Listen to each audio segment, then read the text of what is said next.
Түмэн ард хөтөлбөрийн ардын эрхийг цуглуулах нөхцөлийн тухай мэдээллийг яаж харах, эхний нөхцлөөр яаж цуглуулах талаар зааж өгье.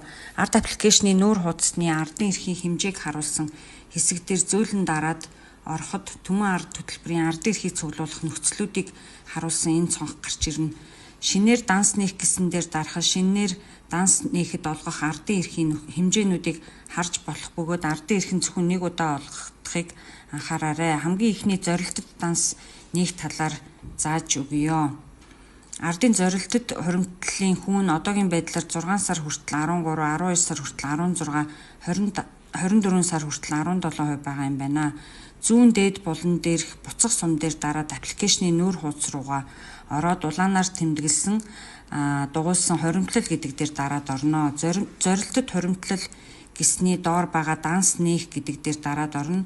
Энд хуримтлалын мөнгийг татах таны дансны мэдээлэл, зорилгын нэрийг оруулах хэсэг байна. Зорилгын нэрээ та өөрөө бичиж оруулна.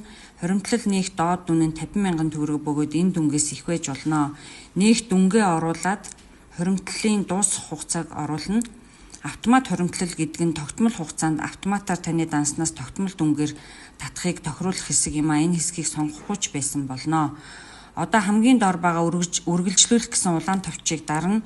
Зорилттой хуримтлалын гэрээний хэсэг гарч ирнэ. Энэ гэрээний нөхцөл хүлээн зөвшөөрөх гэсэн цонхыг дарахад үргэлжлүүлэх гэсэн улаан товч идэвхтэй болж танд зорилттой хуримтлал үүснэ. Үүссэн зорилттой хуримтлалаа хаана харах вэ гэхээр бүтээгдэхүүн гэсний хажууд байгаа миний хуримтлал гэдэг дээр дараад ороход таны үүсгэсэн бүх хуримтлалууд харагдана. Зорилттой хуримтлал нээхэд нэг удаа 200 ардын эрх олгодог. Энэ олголтыг яаж харах вэ гэхээр нүүр хуудас руугаа ороод урамшуул гэсэн дээр дараад арткойны дансны баннер дээр зөөлөн дараад зүүн тийш гүйлэхэд таны ардын эрхийн данс гарч ирнэ. Хуулга гэсний доор олгогдсон 200 эрхийг харж болно.